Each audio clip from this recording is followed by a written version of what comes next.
Ayan. So, it's 1 o'clock. Okay. Guys, so okay ba na ganyan lang or ilapit natin? Kasi hanggang dito lang pala kahit hindi na pala pwedeng ilapit. Ayan. Okay. So, let's start. Okay, so once again, this is Gurography. It's a free let review hub.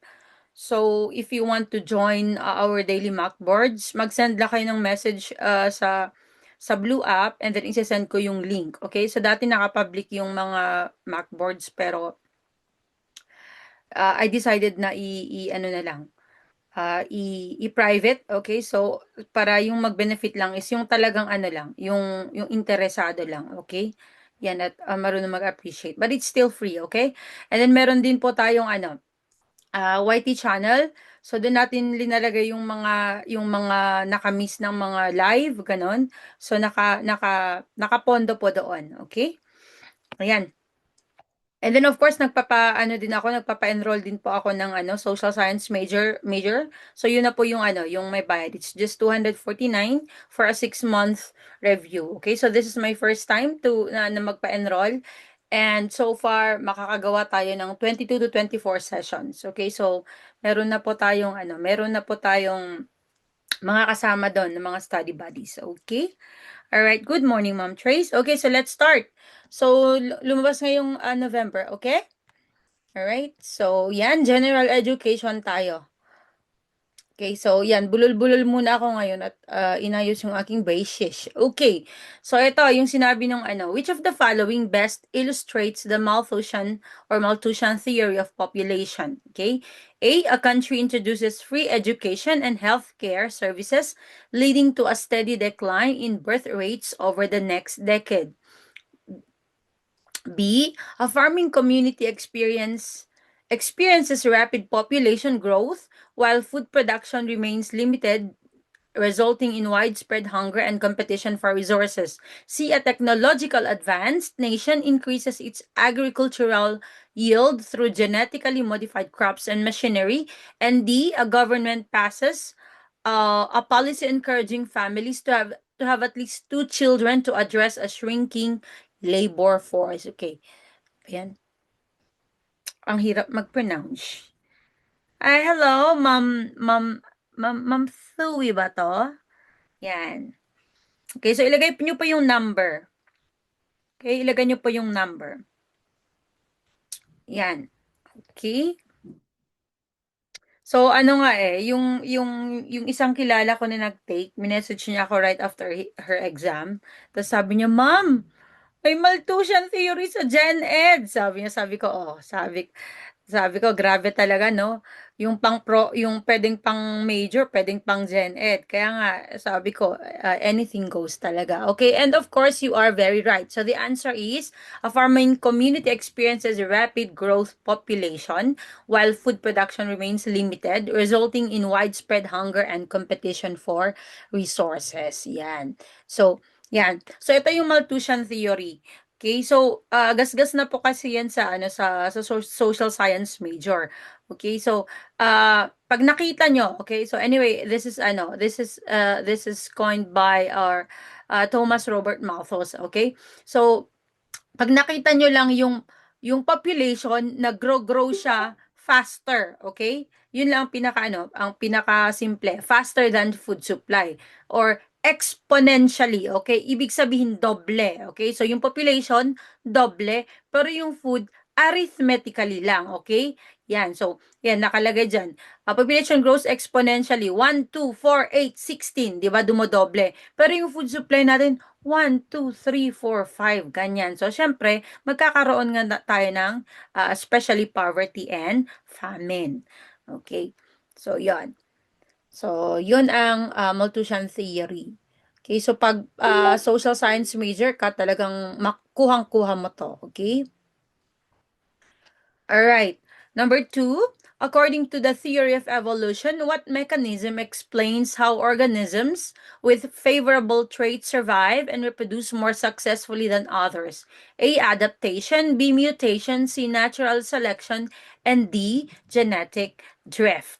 According to the theory of evolution, what mechanism explains how organisms with favorable traits survive and reproduce more successfully than others. Okay, A, adaptation, B, mutation, C, natural selection, and D, genetic drift. Parang hindi ko na-record yung ating, na-record ko ba? Okay, okay. Alright. So, na-record ko pala. Lagay po natin yung number. Lagay po natin yung number, please. Para hindi tayo ma-RR.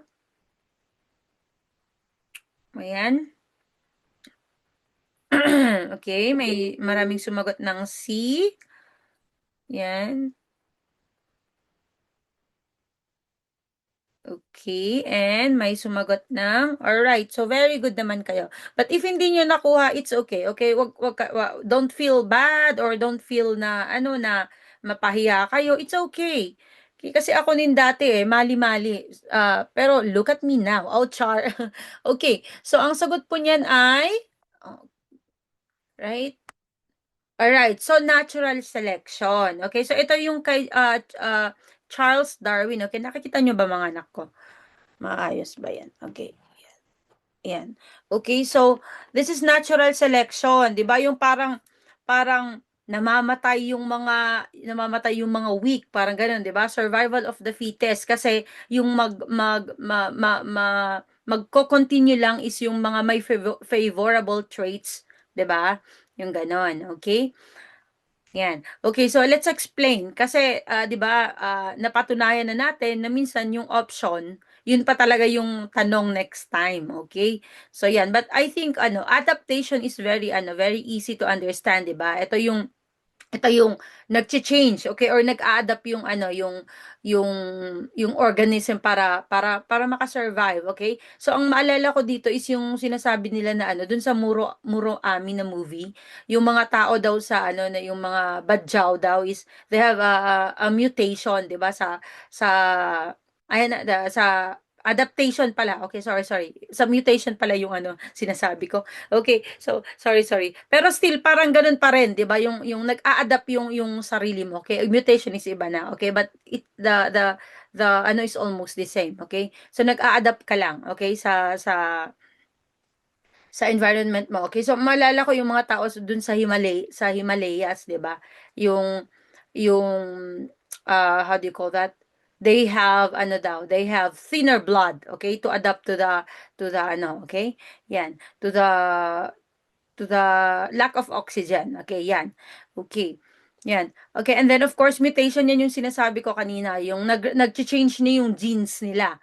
Okay, nag-change na yung genes nila para magkaroon sila ng new traits. Okay, so for example, so na kumbaga sa adaptation is sa body or anything, but mutation is sa genes. Okay, yan. All right, and genetic drift. Okay, ito yung kailangan nating explain kasi medyo siya. Okay, so ito naman yung sabi niya, changes in traits that happens by chance, okay? Not because they help in survival or reproduction, okay? So, hindi siya kagaya nung theory of evolution na those who have favorable traits will survive. Ito naman is parang nagkataon lang, okay? So for example,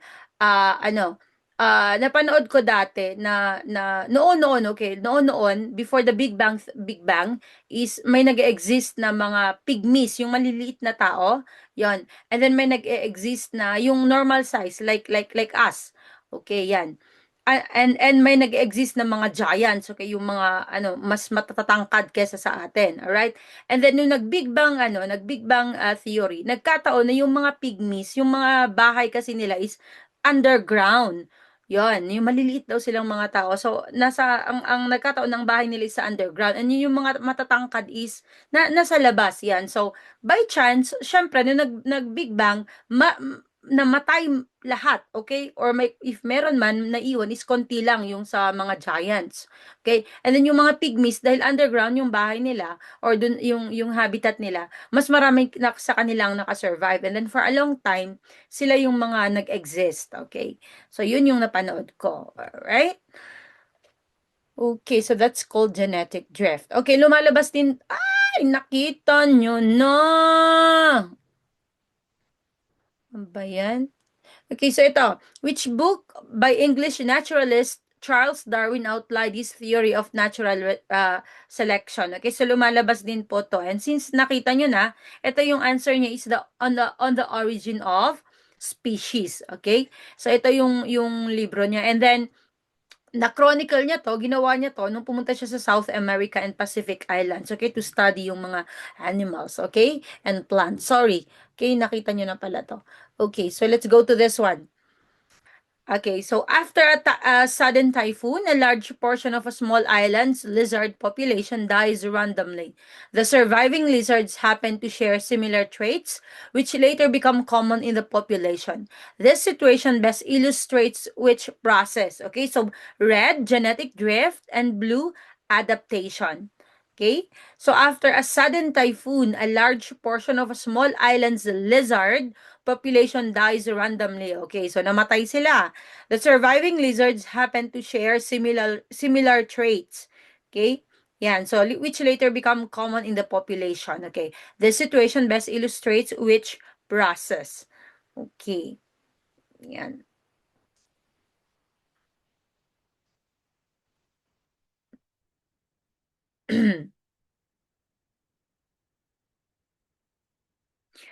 I think yung ano, yung sinasabi na Herbert Spencer, ano po yan, si Herbert Spencer is more on ano siya, more on society siya, yung natural, how do you call that?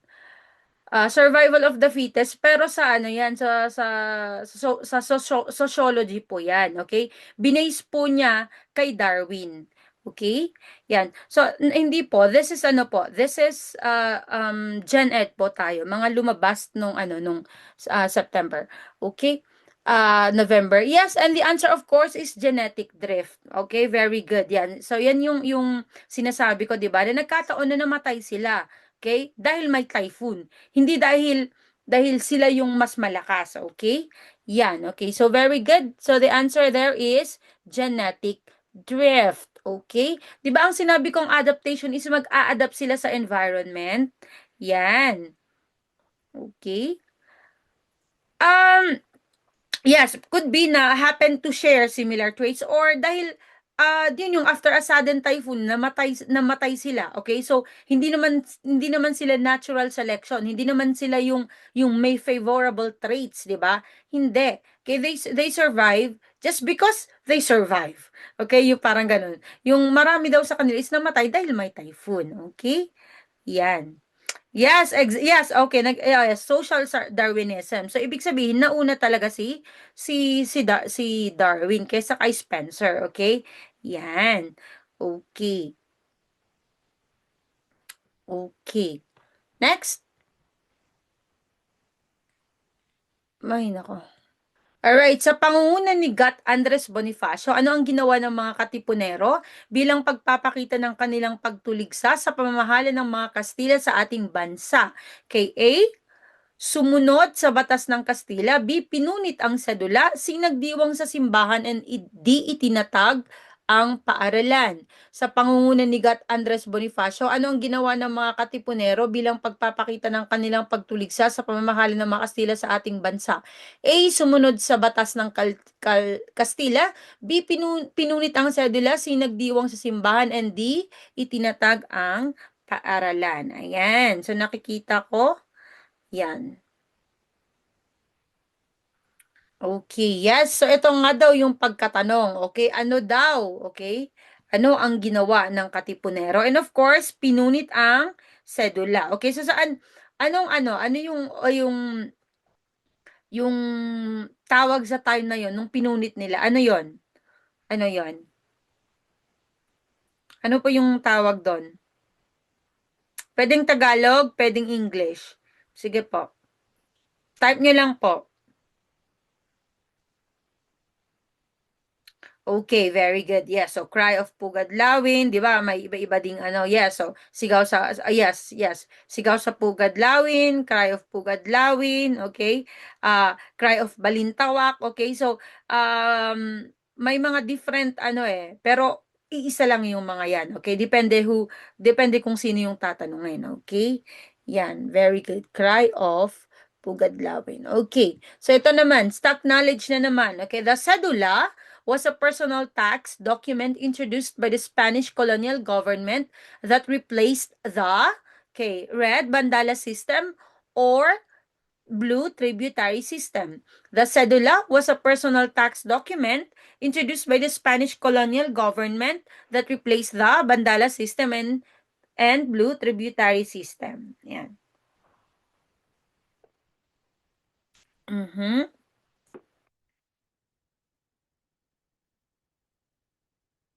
Kumakain ko ng ube. Okay. Yan. So, may nag-red, may nag-blue, it's okay, okay? Sabi ko nga, okay lang yan. Ay nako, sais alam Sir Hennessy yan. Okay, very good. So, kung nagkamali man kayo, it's okay. So, the answer here is yung tributary system. Okay, kasi 'di ba, like ngayon 'di ba, yung sedula natin, we call it community tax. Okay, so ganun din noon na parang 'di ba may mga tributary system noon yung they pay taxes through cash, crops or other goods, 'di ba? Pero tawag doon, riniplace ng sedula na kunyari kukuha ka lang ng sedula, okay? But that is actually a way na para magbayad ka na ng tax mo, which is until now, 'di ba? Kaya nga tinatawag natin na community tax ang sedula. 'Yon. Okay. Yung bandala kasi is yan yung ano, yun ah, yung mga forced yung mga Indios noon to sell their crops in a very low price, 'di ba? Yun yung bandala. Okay? Yan, okay. So, kung kaya nga 'di ba, ang sabi ko lagi, if kahit hindi niyo alam yung sagot doon, pero alam niyo kahit papaano kung ano yung definition ng mga options is makukuha niyo pa rin, okay? So little by little, okay? So makukuha natin. Mga bago ba kayo lahat na nagre-review din? Yan. So it's okay. Huwag kayong maano na bakit parang ito hindi ko alam, then it's okay. All right? Okay, number 4. During the Japanese occupation, what was the term used to describe the Philippine government established under Japanese control? Okay. A. Military government. B. Second Philippine Republic. C. Puppet Republic. Or D. Commonwealth in exile. Okay. Yan. So, it's okay. Alam nyo ba, yung sagot ko dati noon, yung animal ni Jose Rizal, sagot ko baka. Okay, pinatawad ko na yung sarili ko kasi bago pa talaga ako nun, wala pa akong alam. So it's okay. All right? Yan. Yan. So during the Japanese occupation, what was the term used to describe the Philippine government established under Japanese control? Okay. A. Military government. B. Second Philippine Republic. C. Puppet Republic. And D. Commonwealth in exile. Okay. Almighty push. Galing. Okay. Yan. So, maganda talaga yan yung nagbibigay ka ng ano or mas pinapalawak mo pa yung ano, yung thinking mo and yung sagot mo. Okay. And of course, okay, so of course, yes, ang sagot natin, tama naman po kayo, is Puppet Republic, okay? Kasi sila pa rin naman, okay? Sila pa rin naman yung nag-run ng ating government at that time, okay? Yes, okay. So, ito naman. So, who served as the head of the Philippine Executive Commission, the Japanese established puppet government during the early years of the Japanese occupation? Okay, is it red, Jose Laurel, and blue, Jose Vargas? Okay, so who served as the head of the Philippine Executive Commission, the Japanese established puppet government during the early years of the Japanese occupation?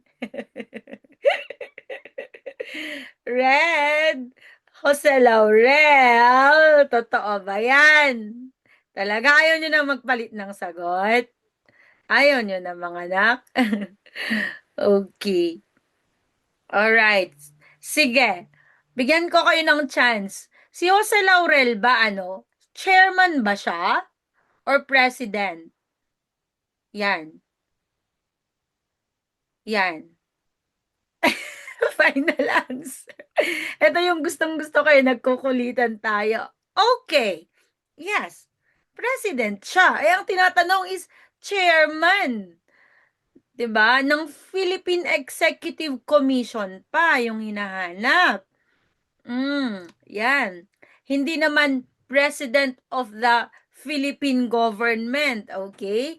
Yes, so ang sagot po niyan ay Jose Vargas. Okay, yes, si Jose Vargas, okay? Yan. Kasi etong Philippine Executive Commission, ito yung nung before pang nagkaroon ng ano, before pang nagkaroon ng Philippine government mismo, kung saan si Jose Laurel yung president. But it was still a puppet government, okay? It was still a puppet government. Alright? Eh, nakalagay pa dyan, early years of the Japanese occupation. So, wala pa silang naitatag masyado, okay? Yan. Okay. Yes, ligwak. Pe Sorry po, sana mapat oh, yan, 'di ba? Okay yan, 'di ba? Okay nga yung mga ganito kasi mas na pumapasok sa utak niyo yung mga ganito, eh. Yan. Okay? So, as usual, nasa 20 tayo, pero marami akong mga bonus questions, so mga nasa 30 siguro tayo, okay? Yan, okay. Anak Hennessy, andiyan ka ba? Paki-ano naman, paki-SS naman yung ating ano, live. Hindi ko ma-SS. Okay, so naman, ito naman. Akala ko kasi, siya naman ata yan, si Jose Vasquez Vargas, yan pa rin po. Yan. Okay, number 5. Okay, number 5. Yes po, tingnan nyo po, dito nyo titignan. Okay, dito nyo tinitignan pag ano yan, o nakalagay, general education. Okay, which traditional Filipino form of shadow puppet theater uses cut-out figures illuminated behind a screen to tell stories. Okay, A. Moro Moro, B. Senaculo, C. Carillo, and D. Duplo. Okay, so which traditional Filipino form of shadow puppet theater uses cut-out figures illuminated behind the screen to tell stories? A. Moro Moro, B. Cenaculo, C. Carillo, and D. Duplo. Okay.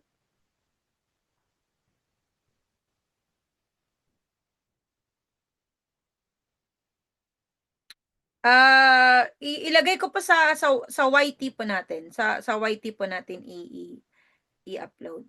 Okay? Yan. So ano naman pa din naman? Free pa din naman 'to, okay? Yan. Yung kaya lang ako nag-private guys dun sa Macboards kasi ayokong ma-stress, okay? Ayoko ng kasi may mga times iniisi-isa kong tinitignan yung mga sagot nyo para makita ko kung saan ba yung ano yung kumbaga yung parang medyo mahirap, parang gano'n. So, minsan nakakaapekto talaga yung mood ko, yung mga messages do'n na hindi kaaya-aya. So, sabi ko, okay. So, 'pag hindi niyo ma-appreciate yung mga ganitong dahil libre siguro, akala nila katuwaan lang, kung ano-ano yung pinagsusulat do'n. Okay, so kung hindi niyo ma-appreciate, okay, so I will only ano, offer to those who can. 'Yan, ayan. Sir Macbeth, ano, or ma'am, lumabas po 'to nung ano, nung November, okay? So, I'm pretty sure naka-align 'yan sa TOS. Okay, ayan. Okay, so ano yung sagot natin dito? Ulit, pasensya, hindi ko pala nakita. Yan. So, number 5, ba't konti lang sumagot dito sa number 5 natin? Okay. Alright. So, ang sumagot, anong sagot natin dito, ma'am? Ay, mga nakish? Okay. So, nasa Soksay major daw to lumabas. Okay, si Sir Sais kasi yung ano ko eh. Okay, yan. Pero hindi ano, hindi malayo, nalalabas pa rin 'to sa Gen-Ed. Okay, kasi yung mga ganitong mga dances, mga gano'n or mga ano is, puwede din 'to sa Gen-Ed, okay, social science, okay, 'yan. Okay, very good, yes. So the answer is okay, so the answer here is Carillo. Okay, very good. Yes. So, again, nabanggit ko dati, alright? So, yung Moro-Moro is yung theatrical play. Okay, so theatrical play between Muslims and Christians. Okay, yan yung Moro-Moro. Ang matanong ko naman, ano naman yung dance, okay? So na ano natin yun, napag-usapan natin. Ano naman yung dance that depicts a mock battle between Christians and Muslims, okay? So yung dance, ano po yung tawag doon? Okay? Mhm.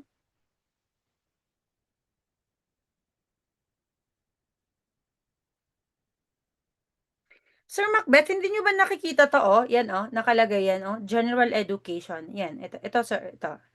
Yan, or ma'am. Yan, so general education. So, okay, so masabi ko po ulit, every Wednesday is general education or professional education, okay? And then yung social science is every Saturday, okay? At 10 p.m., okay? Yan. Okay, so ano po yung sagot nyo doon? Ano po yung ano, yung dance, okay? That depicts mock battle. Okay, so lumalabas din po yan sa Gen Ed. Okay, do you have any idea? Yung dance? Kasi kung ang Moro-Moro ay theatrical play, okay, that depicts a relationship between Christians and Muslims, ano naman yung dance? Okay. So may idea ba kayo?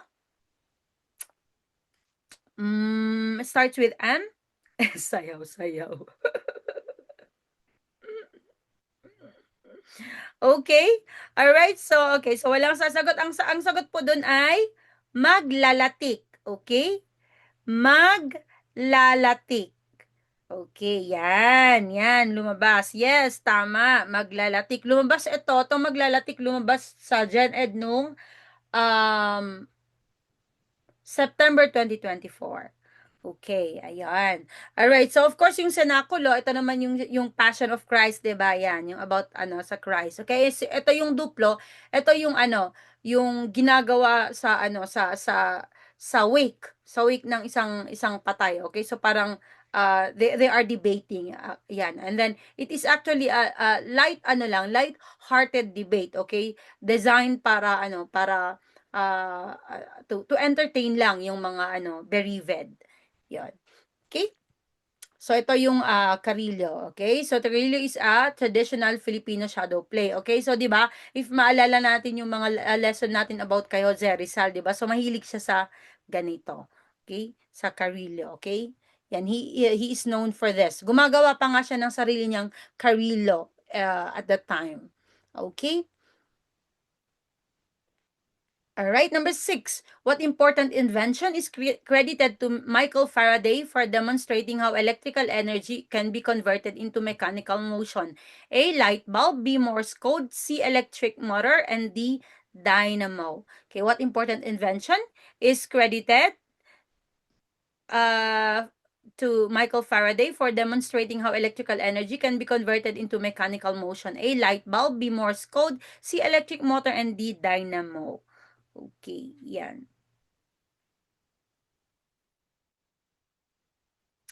Macbeth, meron po tayong free Macboards. Okay, yan. So sumali lang po kayo sa ano sa ating GC.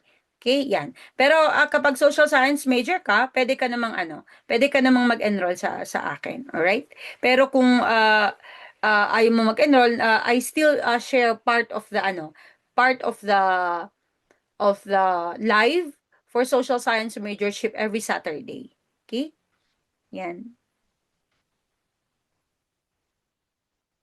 Ay, wow! Okay, so very good, very, no, sir, no, or ma'am, no. Okay, congratulations po sa inyo. Okay, so ano po yung sagot nyo dito? Alright, ilagay nyo po yung number, please. Ilagay nyo yung number.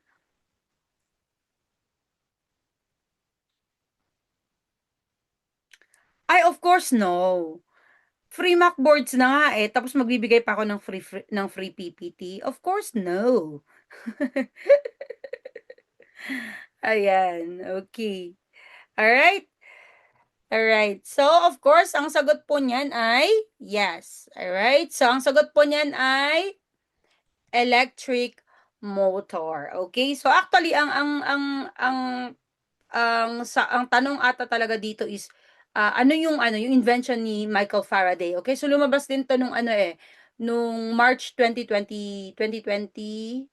Okay, yan. So, ang sagot niyan ay electric motor.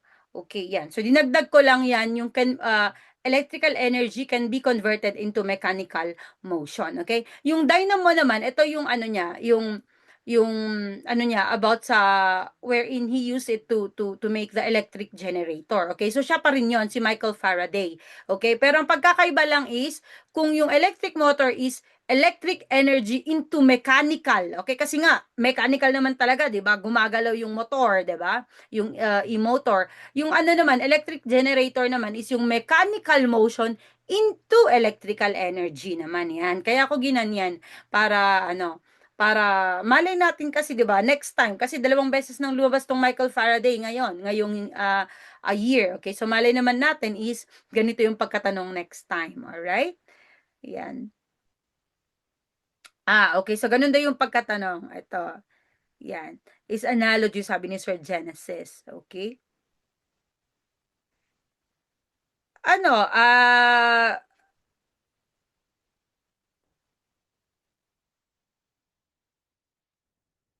yes. Okay.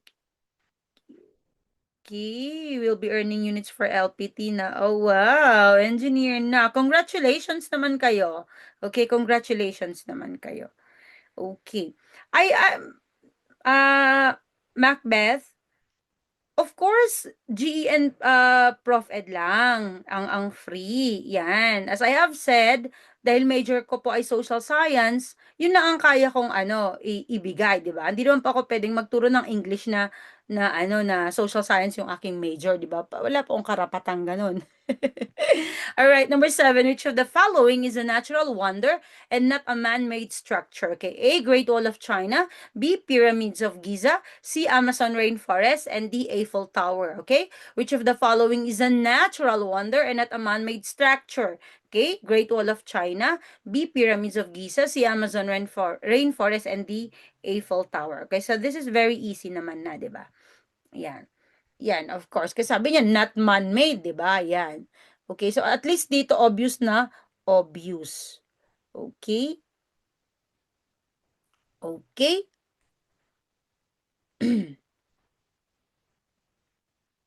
All right, and of course, the answer there is Amazon rainforest. Okay? All right. Yes, yeah, these are November lumabas nung November, okay? Yan. So, of course, sa Gen Ed, meron namang madali, 'di ba? Isipin niyo naman kung mahirap lahat. Okay? Yan. So, merong madali pero marami pa rin yung mga hindi natin alam doon. Okay, yan. Usually pag sa Gen Ed talaga, more on ano, mga facts, ganon. So, wala masyado sa critical thinking, but of course, magagamit po rin yung critical thinking sa Gen Ed. Kasi kung hindi mo alam yung sagot, 'di ba? Gagamitin mo yung critical thinking mo in a way na magkakaroon ka ng cancellation, ganon.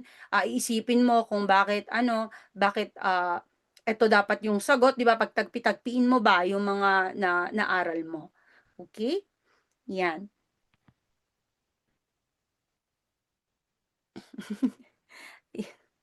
Ay, nako. Diyos ko. Alright, ito. Arrange the following presidents in the correct chronological order of service. Okay. 1, Quezon. 2, Laurel. 3, Rojas. 4, Quirino. And 5, Aguinaldo. Okay? Yan. Yan. Siguro madali na lang sa inyo, yung sa iba kasi nakapag-ano na kayo, naka-start na kayo, 'di ba? Pero 'pag yung bago-bago ka pa lang talaga and these are new to you, mahirap din. Yan. So, hayaan nyo muna yung mga bago-bagong nagre-review, okay? Na ano na they will start on their own, okay?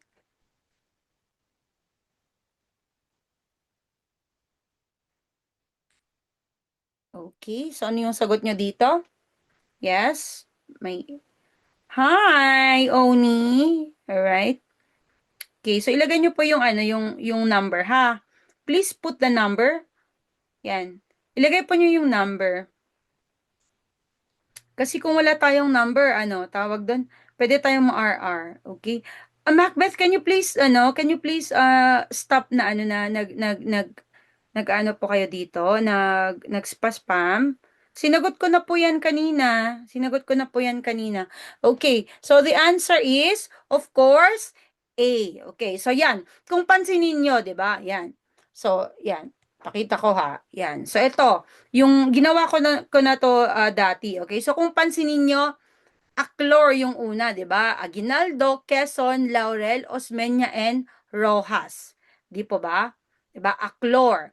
Yan. And then, ginawa ko na, lineson ko na din dati dito. Okay? Pero dinagdag ko pa rin. And then, Queer MGM. Okay? Quirino, Magsaysay, Garcia, Macapagal. And then, Mare Arac DM. Okay? So, Marcos, Aquino, Ramos, Estrada, Arroyo, Aquino, the third Duterte, Marcos Jr. Okay, yan. Pero dun sa ano, sa ating option, pansinin niyo wala si Osmeña, 'di ba? Wala si Osmeña doon.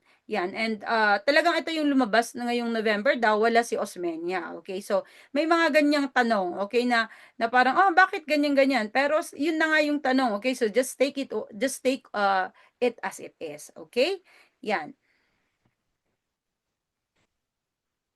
Anyway, ipo-post ko naman 'tong ano, ipo-post ko 'tong mga itong mga ginawa kong ano, infographics, ipo-post ko po sa ating page, okay?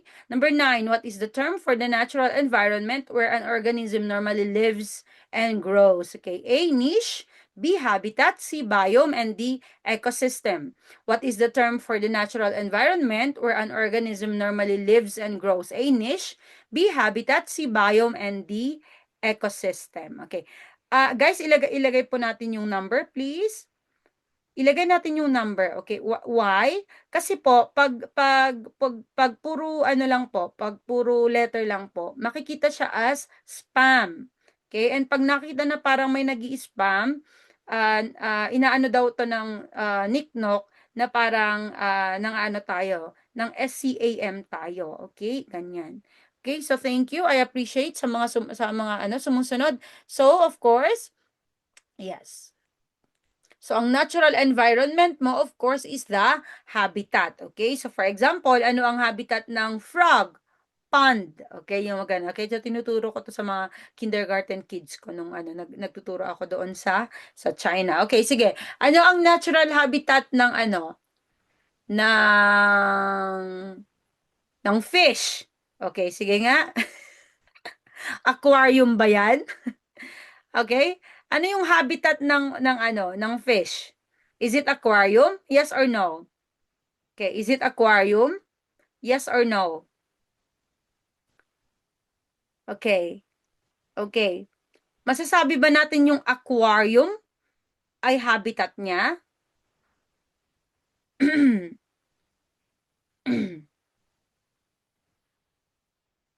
Okay, alright, very good. No. Of course, no. Okay, kasi sabi niya natural environment. Yes. Okay, you got it. Okay, yeah. So, it's either sa river, sa sea, yung mga ganon. Okay, very good. You got it right. Alright. So, explain muna natin. Okay, so ito, lumalabas din po yung niche. Okay, ito yung niche is yung function ng organism. Okay, yan. So, it includes yung paano makakuha ng ano ng pagkain, kung paano sila nabubuhay, at saka paano sila nakikipag-interact sa ano sa ibang organism. Okay? So, according to my example, 'di ba? Ang ganda-ganda ng pagkagawa ng AI nung ano. Yan. So, according to sa aking example is yung niche ng bee is of course pollinate flowers. Okay?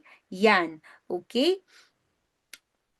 And at ang lumalabas dito sa niche sa mga mockboards is yung ant, okay? Yung paano kumuha ng food, yung ant niya. Okay, yan yung isang gasgas na lumalabas about niche, okay? Sa social majorship ko lang po ay social science ha, Ma'am Celine. Okay, that is every Saturday at 10 p.m. Okay? So I share yung a part of the live, okay? A part lang po kasi may bayad na po 'yon, okay? Yan, may bayad yung full access. That is 249 lang. Okay? All right. Okay. Sige, so every 10 p.m. po. Okay? Saturday, Ma'am Celine, ha? Yes. Okay. Yan. Ito naman yung biome. Okay, ito yung biome is yung maraming ecosystem siya, 'di ba? Yung tundra, taiga, doon naman yung ano coniferous forest. Okay, yun naman yung biome. Okay? So, they share the same climate. At tapos halos paano ah, kung ano yung mga type of plants and animals na nag-thrive doon. Okay? Ayan. And then, of course, yung ecosystem, ito yung mga living organism. Okay, living organism na nakikipag-interact sa kanilang physical environment. Okay, so ano ba yung mga living organisms? Well, usually plants and animals lang yon. Okay, and ano ba yung physical environment? Of course, yung water, yung soil doon, di ba? Yung hangin. Okay, yan. So, for example, ano bang example ng ecosystem? Forest ecosystem, di ba? Sea ecosystem, marine ecosystem. Okay, yan. Okay. Yung sa social science majorship, if you want to avail, just send me a message doon sa sa Gurography. Okay, sa Blue App, right? Okay. Number 10, which of the following is a literary work written by Hilda Cordero Fernando? A. Juan Tamad, B. Maria Makiling, C. Mayday Eve, and D. The Butcher, the Baker, the Candlestick Maker. Which of the following is a literary work written by Hilda Cordero Fernando? A. Juan Tamad, B. Maria Makiling, C. Mayday Eve, The Butcher, the Baker, the Candlestick, ang letter D. Okay? Yeah, Gen Ed po tayo. Gen Ed po to. Kaya pwede po sa lahat. Okay? General education po tayo. Alright. So may sumasagot ng C, may sumasagot ng D. Okay, so hindi man ito yung verbatim question. Okay, hindi man to yung mga options na andon, but still ito yung ito yung pinaka-gist. Okay? Of course. Alright, so ang sagot po niyan ay tama. Okay, so maraming tumama po sa inyo. Alright? So, ang answer niyan is the butcher, the baker, the candlestick maker. Actually, gasgas na gasgas na po to sa sa ating Gen Ed, laging lumalabas. Okay, yan. Yung Mayday Eve kay Nick Joaquin po yan, si Quijano de Manila, alright? Yung Juan Tamad at Maria Makiling, alam naman natin folk tales yan. So, parang hindi natin alam kung kanino nang galing, okay? Yung mga folk tales natin. 'Di ba? Yan. So, matagal-tagal na. Ito talaga, ito yung okay. All right. Thank you, Sir Sais. Thank you. Okay. Okay, very good. So, ito naman, bonus question ulit tayo. Yan. So, which statement best describes the central idea of the butcher, the baker, the candlestick maker by Hilda Cordero Fernando? Okay, A, the story focuses on a traditional Filipino legend explaining family origins. B, it narrates the daily life of workers in a rural community. C, the story centers on three siblings named after their father's profession, each pressured to follow family-imposed rules. And D, the story highlights political conflict during the colonial period. Okay? Yan. Okay, so eto, kung bakit most of the time nagbibigay ako ng bonus question, parang 'di ba? Yung parang related doon sa kasi hindi malayo na ganito. Okay na the BPT will make a question na related pa rin sa mga lumabas, okay, pero uh, one step away, okay? So yan. Maglagay tayo ng ganyan. Okay? Yes, so, bakit bakit napili niyo yung tamang sagot? Okay, very good kayo dyan. Yes, the story centers on three siblings. Okay, siguro dahil no, named after their father's profession. Ang galing din yun, no? Yes, okay, so, eto daw is parang it depicts yung peer pressure, okay? Kasi napipilitan sila na follow yung kung ano yung impose ng not only the family but society. So nagkaroon daw sila ng struggle while growing up, okay? So ito 'yon, okay? Kasi mahaba. Yes po, Ma'am Angel. Lagi ko naman pong kasi tatlo. O, 'di ba? O, so yan, yan na yung yun na yung sinasabi nating critical thinking, 'di ba? So magagamit pa rin yung critical thinking. Okay. Talaga, lumabas ba sa ibang to? Gawa-gawa ko lang yung question na to eh. So lumabas pala to yung yung ganitong pagkatanong niya. Yan. Hindi ko pa na-encounter to. Ang na-encounter ko lang is yung the butcher, the baker, the candlestick maker. O kaya pabaliktad. Sino yung sumulat ng the butcher, the candlestick maker, ganyan. Okay.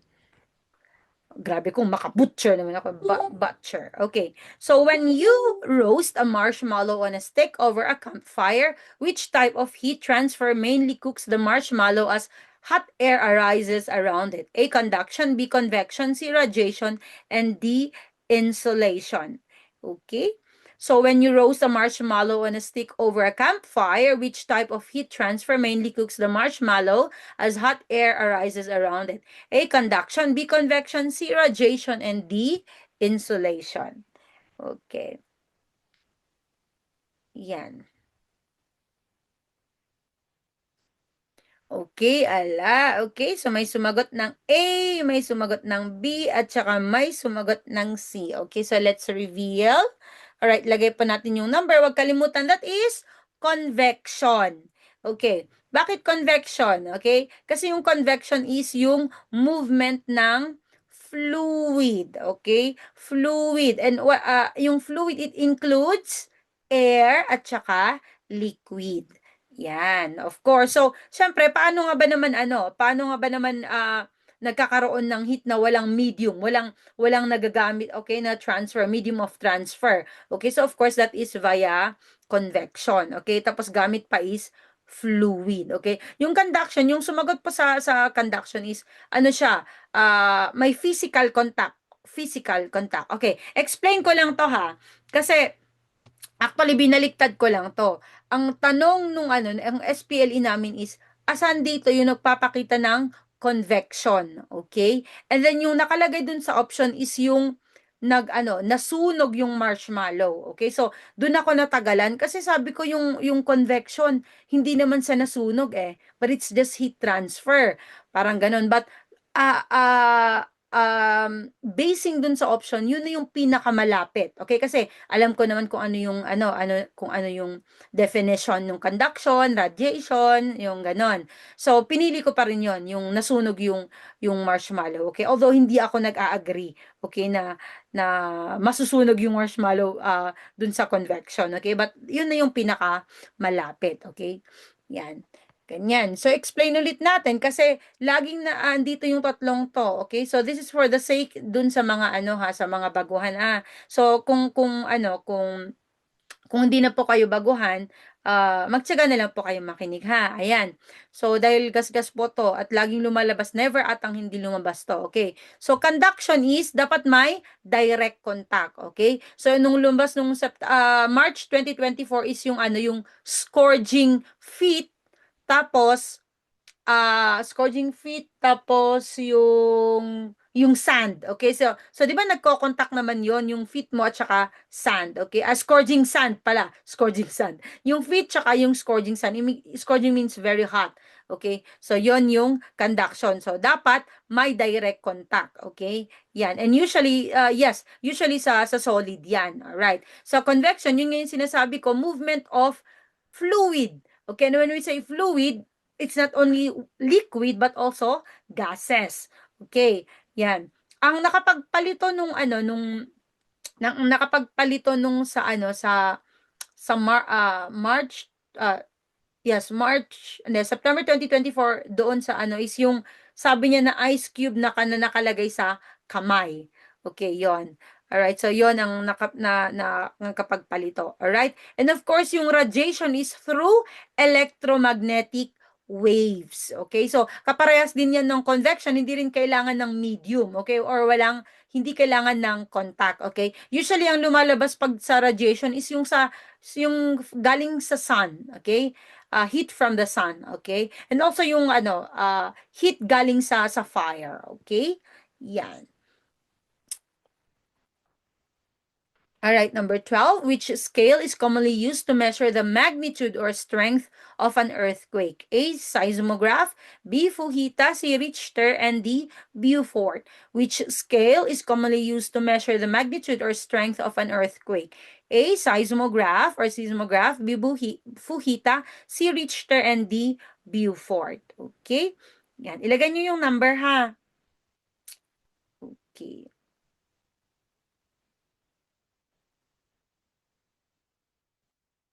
Okay.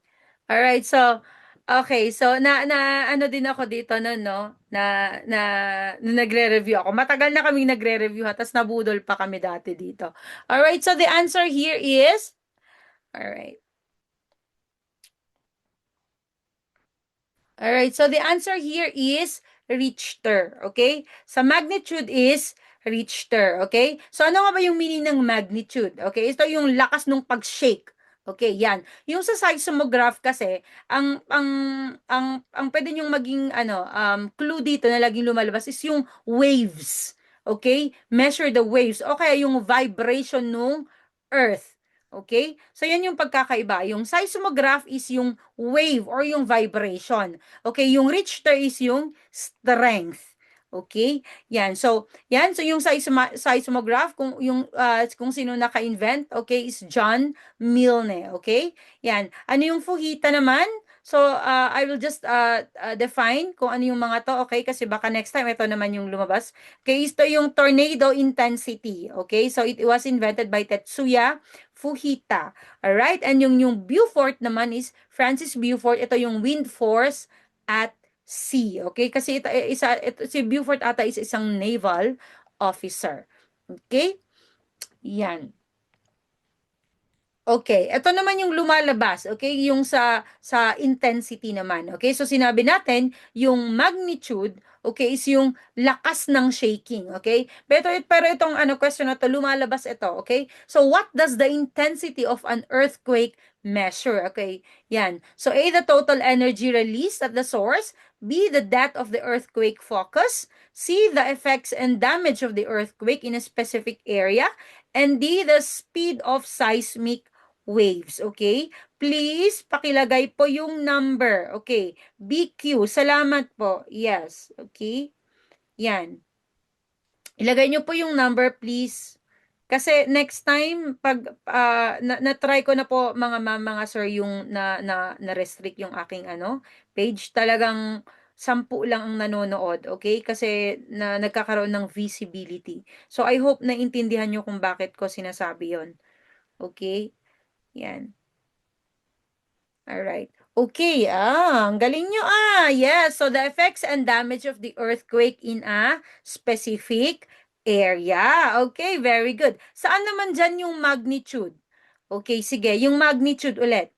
Para alam na natin yon. Okay, top notch or top 1. Okay, let's go for that. Lawrence Riker. Okay, Lawrence Riker. Okay. So ano yung letter, ano naman, saan daan? Yung magnitude. Sige, para kahit paikot-ikutin tayo, okay, alam natin. Okay, very good. Yes, so yung magnitude is nasa letter A. Okay, so ulitin natin. Yung magnitude is total energy released. Okay? Alright, yung intensity naman is um, yung lakas. Okay? Yung lakas ng earthquake. And name-measure natin yan, name-measure natin yung lakas ng earthquake via observing, okay? Yung damage. Okay, yung damage niya. Alright, yung nagawa niya sa damage sa properties and everything else. Alright, number 13, graffiti, often found on public walls and urban spaces, is commonly recognized as a form of A, classical sculpture, B, street art, C, digital animation, and D, radical art. Okay, so graffiti, often found on public walls and urban spaces, is commonly recognized as a form of A, classical sculpture, B, street art, digital animation, and D, digital art. Okay. Alright? Okay. Ang galing nyo Okay. Alright.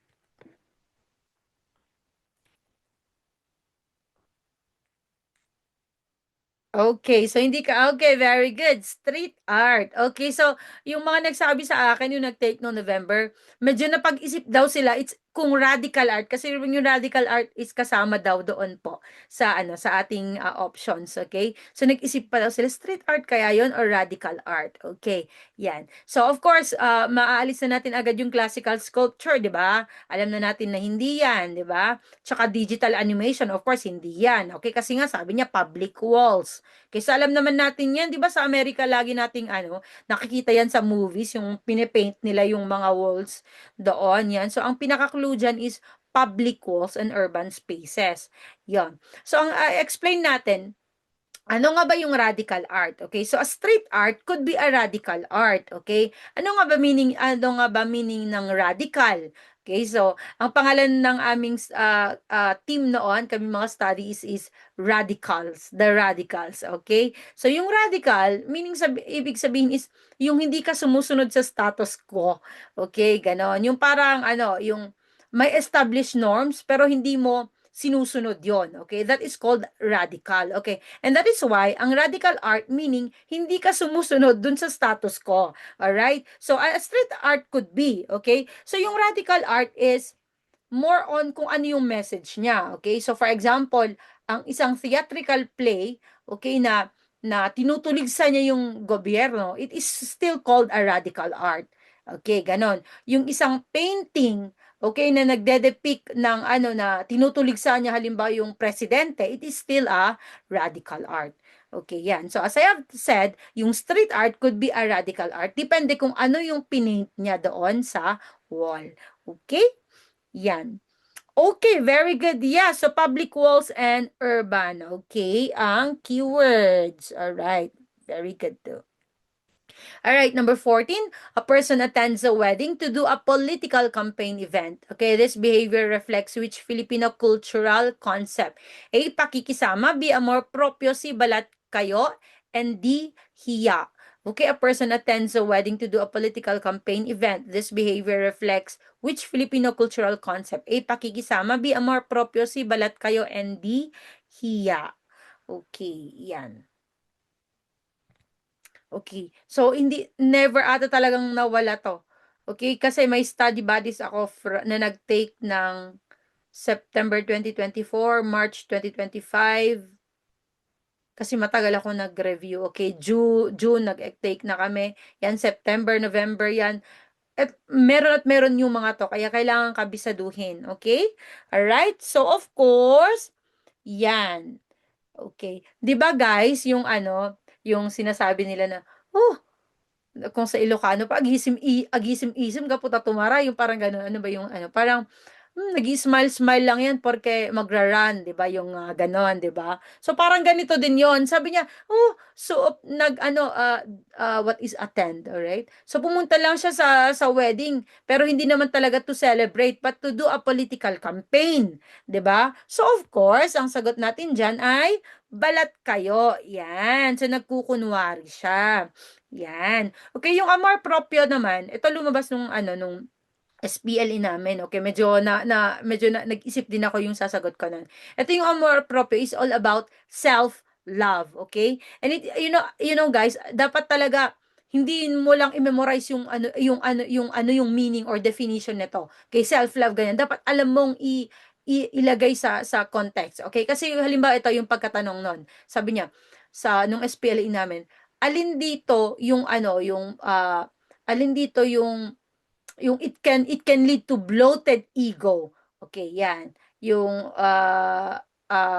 yes, bloated ego, something like that. And of course, ang sagot doon ay amor proprio, 'di ba? Kasi ang amor proprio is more on self-esteem. And syempre pag nasobrahan ka ng self-esteem, 'di ba, is magkakaroon ka na ng bloated ego, mayabang ka na, yung mga ganon, okay? And that is why it's very important na, well, as I have said, wag mo i-memorize yung definition niya, but dapat alam mo kung paano mo ilagay sa context or situation.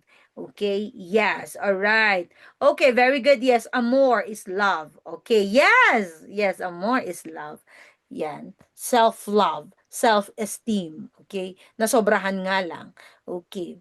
Yan. Nag-disguise siya. Yes, balat kayo. All right. Ito naman, which Filipino cultural concept refers to preserving one's self-esteem or personal dignity, often shown through sensitivity to criticism. Okay, is it red? Hiya, and blue, amor proprio. Ito yung lumabas dati na parang iba-iba yung sagot.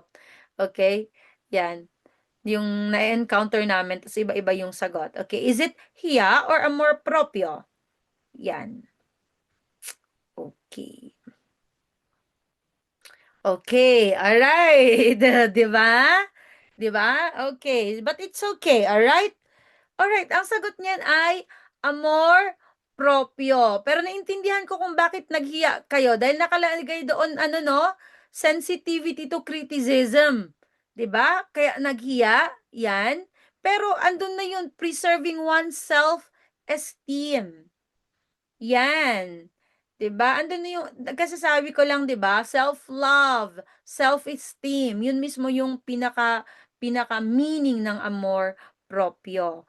Okay? Pero it's okay. Alam ko na lumalabas din kasi dito yung sensitivity to criticism. Ang answer dun is hiya. Okay? Yes. And that is why kailangan nating pakabasahin, 'di ba? Pakanamnamin yung ating tanong. Okay? Alright, amor propio can yes, okay. Yun talaga po yun. Yun po talaga yun, okay? Yan. Self-esteem po talaga.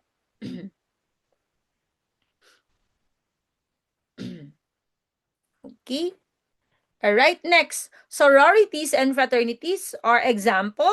Okay, so kailangan na dating tapusin kasi ilang minutes na lang daw maiwan, sabi ng ano. Sororities and fraternities are example of social groups formed through membership, structure, and shared activities. Okay, they are classified as what type of group? A, political, B, religious, C, organizational, and D, economic. Okay, so sororities and fraternities are example of social groups formed through membership, structure, and shared activities.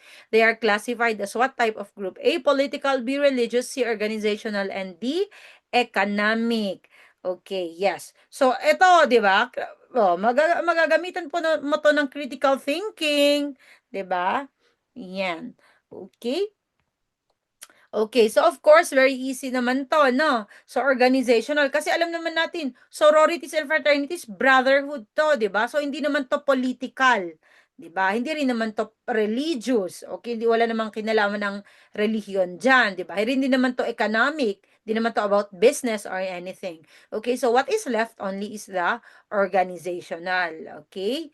Yan. So, they organized, okay, they made a group or an organization to and they have a common goal, okay? And that is why the answer there is organizational. Okay, very good. Okay, ito naman. Gawa-gawa ko lang din to. But ito yung pinakita ko kanina, yung ano yung ano yung tawag doon? Ano yung sorority. Lumabas pa talaga yung ngayong November. But ito, okay, so gawa-gawa ko lang to, but we will never know kung lalabas. What collective term refers to the sororities and fraternities on a college or university campus? Okay, red thug life and blue Greek life. Okay, all right. So is it a red thug life and blue Greek life? Okay. All right. Matutuwa kayo sa sagot na dito. Okay? All right. Okay. Alright, so let's reveal the answer. Okay. Okay, alam ko kung bakit may sumagot ng thug life. Okay, but the answer here is Greek life. Okay, Greek life. Alright, so hindi ko din alam to. Okay, admit ko naman yan. Okay, hindi ko alam to, but habang nagre-research ako about sa sorority kanina, nakita ko to, so dinagdag ko. Alright, so it's called Greek life or Greek letter life. Kasi 'di ba usually yung mga pangalan ng mga sororities and fraternities is nagsta-start sa Greek letters, 'di ba? Yan, alpha, beta, chi, yung mga ganon, 'di ba?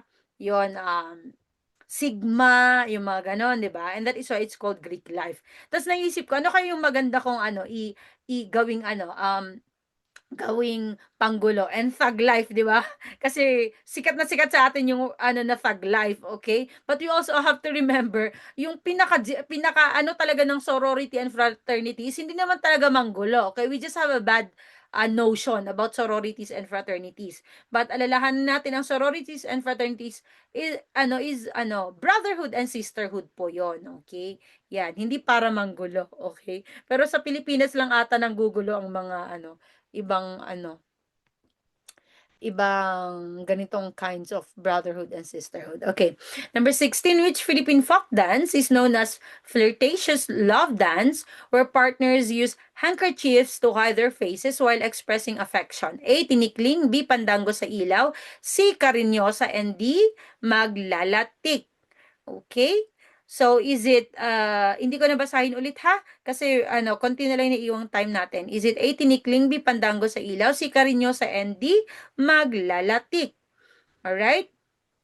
Yes, of course. Walang nagkamali. Okay, very good kayo dyan. Alright, so of course, yes, minsan nakakalimutan kong okay. Yes, of course, it's karinyosa, 'di ba? Yung mamahinhin-hinhin, but still flirtatious.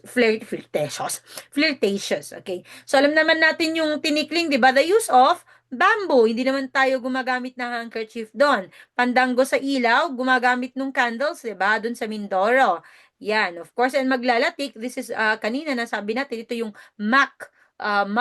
maklalatik. Okay, mock battles between Muslims and Christians. Okay, ito lumalabas din to. Ito. And hanggang ngayon, okay, paninindigan ko na ito yung sagot ko. Kahit nung nagre-review ako, ito pa rin yung sagot ko. Kahit iba yung sagot nung iba. Alright, it is known for its lively, playful, and flirtatious movements, symbolizing courtship between a man and a woman. It is commonly performed in festive occasions, especially in the Visayas. Okay, is it Kuracha? Okay, is it red Kuracha? Okay, and blue Cariñosa. Okay. Yes. Yes, nasa post ko po 'to kanina. Nabasa ni Mamayla. Okay, very good. Okay, so, okay. So ako nag-a-agree ako sa sagot niyo, okay? This is kuratsa, okay? Nung na-encounter ko 'to is ang sagot doon is Cariñosa. So ang ginawa ko, pinanood ko sa YouTube yung Cariñosa at saka kuratsa. Kasi if ano niyo, i-Google niyo 'tong dalawang 'to, parehas kasi na nagaling sa Visayas, tapos flirtatious sila, okay? Symbolizing courtship, okay? But yung sa Cariñosa kasi mahinhin, 'di ba? Mahinhin siya. Sa yung sa Kuratsa, if panoorin niyo pa sa YouTube is playful tsaka lively, 'di ba? And so I stick with my answer na Kuratsa. Okay? So I will stick with my answer na Kuratsa.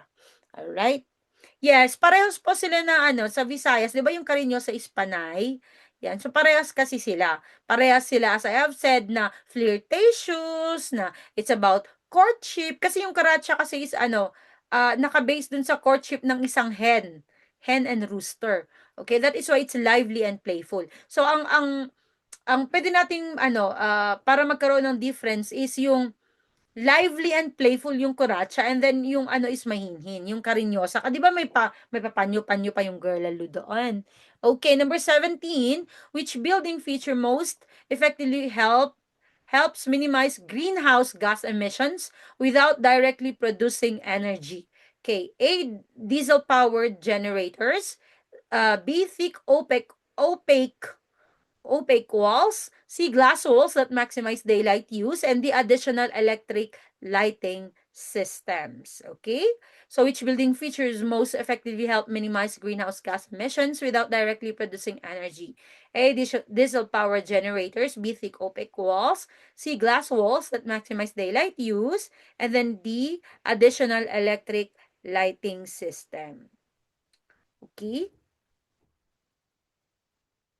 Okay, very good kayo John.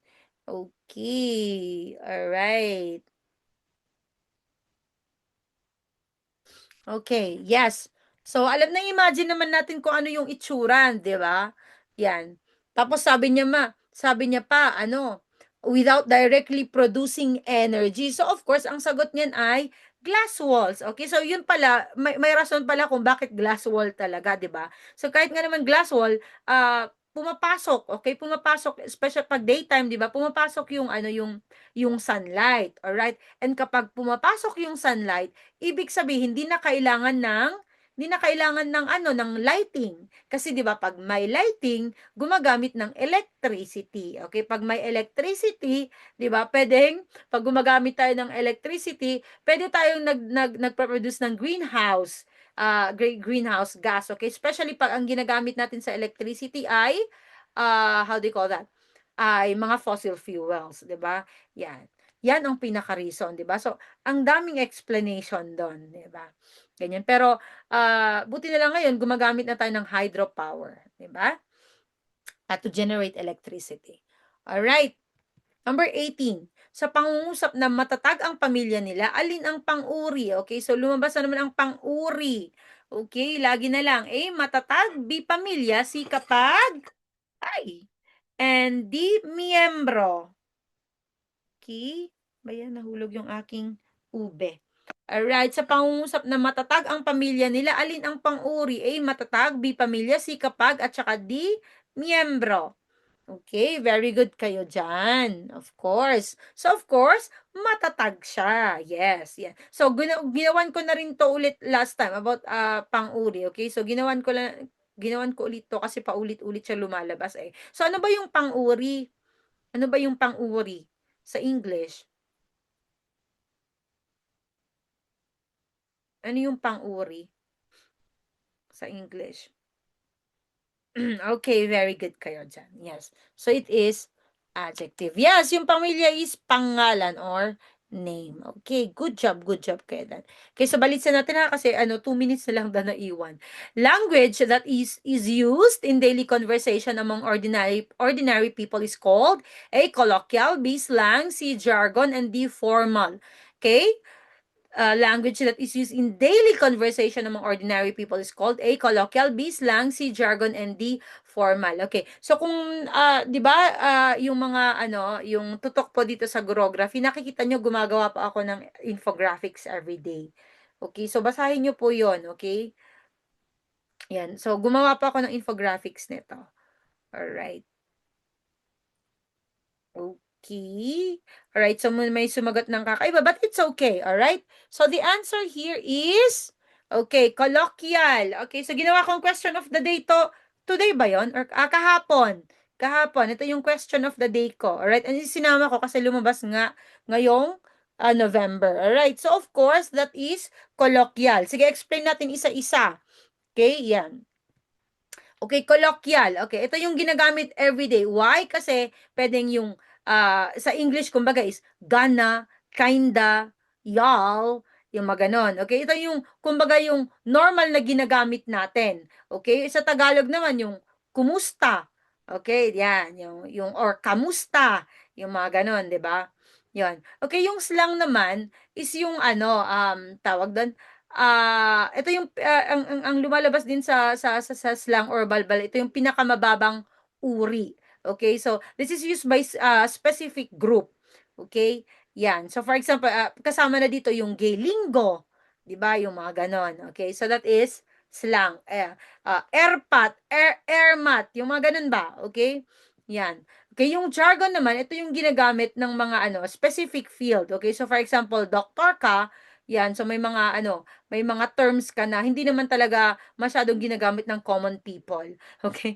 Yan, kumbaga ito yung nagpapaano na, ito pala yung profession mo. Okay? So, for example, sa atin sa education, pedagogy.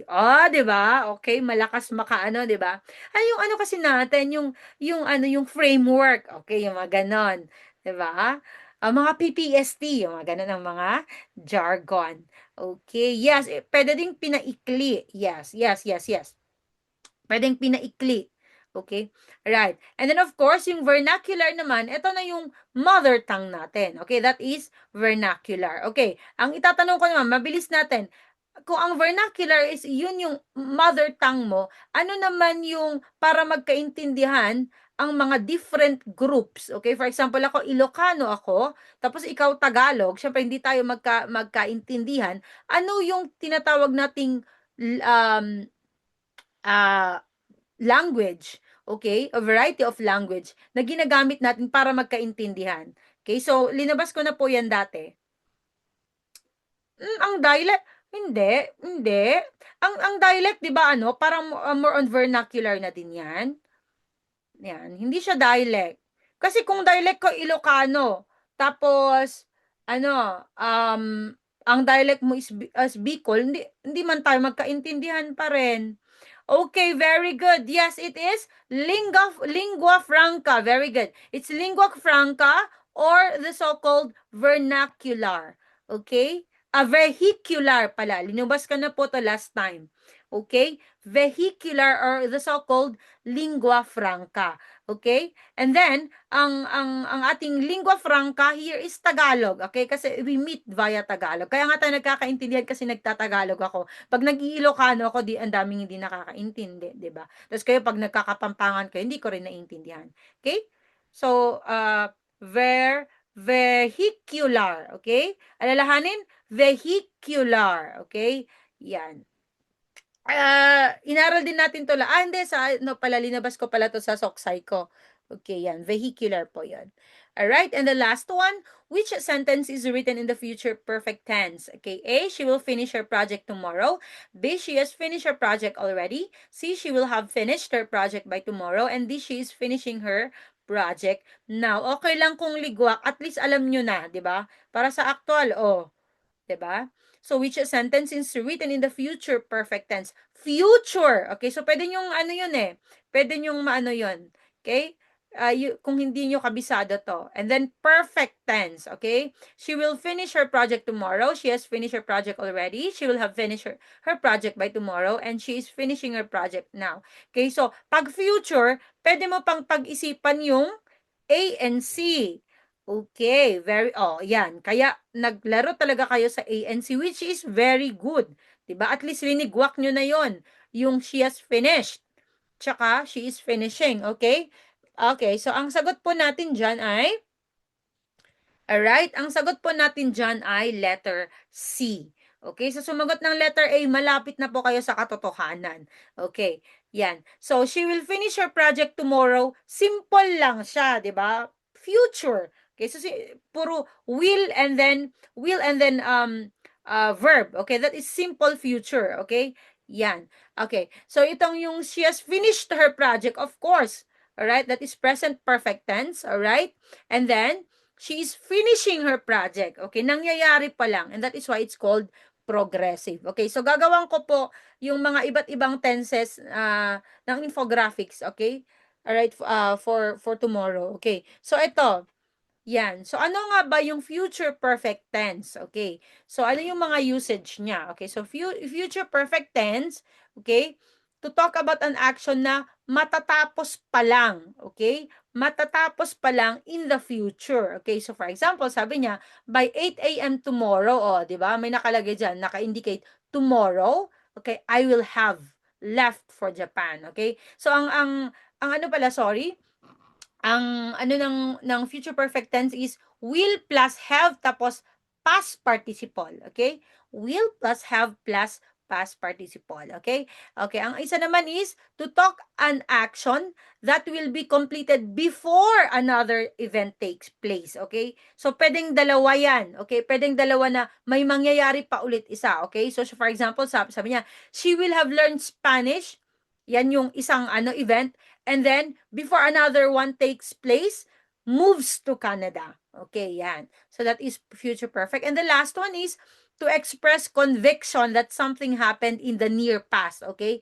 Ibig sabihin, near past meaning kani-kanina lang, okay? Hindi matagal, okay? Near past, okay? So for example, sabi niya, the guests will have arrived at the venue by now, okay? So kani-kanina lang, okay? Ganggang how pag sa inchik, okay? Kani-kanina lang. All right? Okay? So maraming salamat po. So that is our last question for today. Okay, so I will post this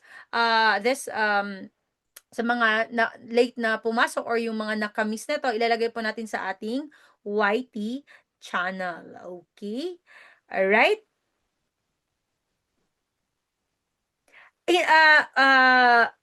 Sir McCoy, hindi naman kailangan na may nakalagay na tomorrow, okay? As I have said, meron yung tatlo diyan, nakalagay po diyan. Anyway, ipo-post ko naman po, tingnan niyo na lang, okay? But kasama 'yan, may nakalagay diyan na time, okay? Specific time na tomorrow, okay? But that is just one. Meron pang dalawa, okay? As I have said.